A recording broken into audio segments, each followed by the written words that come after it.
Hello everyone, good evening. स्वागत छ मेरो अर्को भिडियोमा। हजुर सबैजनालाई कस्तो हुनुहुन्छ? हजुरहरू आशा गर्दैछु सन्चै हुनुहुन्छ। म पनि सन्चै छु। र यता चाहिँ बेहुली नानी, मम्मी अनि म भएर चाहिँ बिहाको निम्तो प्याकिङ गर्दैछौँ नि। अब बहिनी चाहिँ आफ्नो बिहेको निम्तो आफै प्याकिङ गर्दैछिन् है साथीहरू। अब गर्नै पर्यो होइन, हामी गरेको देखेर आएर गर्दैछौँ पनि। र यति धेरै प्याकिङ भइसक्यो, हाम्रो चाहिँ अब चाहियो होइन, निम्तो दिनु अब सुरु गर्नुपर्छ। र यता चाहिँ तयारी हुँदैछ मोमोको। बहिनीलाई चाहिँ सानो आज सरप्राइज छ है। भिडियो चाहिँ हेर्दै जानु होला, थाहा पाउनुहुन्छ। यहाँ चाहिँ मम्मीले मोमो बनाउनु स्टार्ट पनि गरिसक्नुभयो। मेरो मम्मीले चाहिँ यति स्पिडमा मोमो बनाउनुहुन्छ नि, हेर्नु न यस्तो मजाले प्याकिङ गर्नुहुन्छ।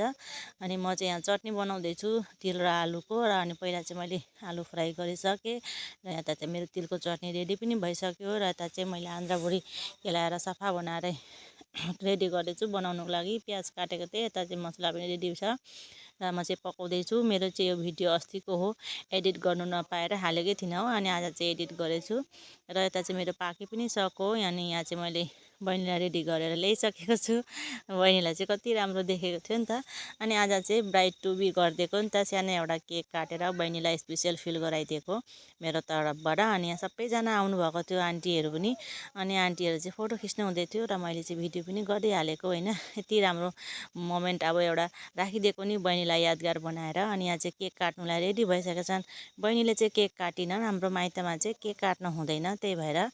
अनि यहाँ बहिनीको साटोमा नानीहरूले नै काट्दैछ नि, तिनजना भएर। अनि यहाँ चाहिँ बहिनीलाई सबैजनाले केक खिलाएर गिफ्ट दिनुहुँदैछ आन्टीहरूले। अनि सबैजनाले खिलाएको देखेर नानीहरूले पनि खिलाउने अरे, अनि खिलाउँदैछन्। र आजको लागि यतिमै, फेरि भेटौँला अर्को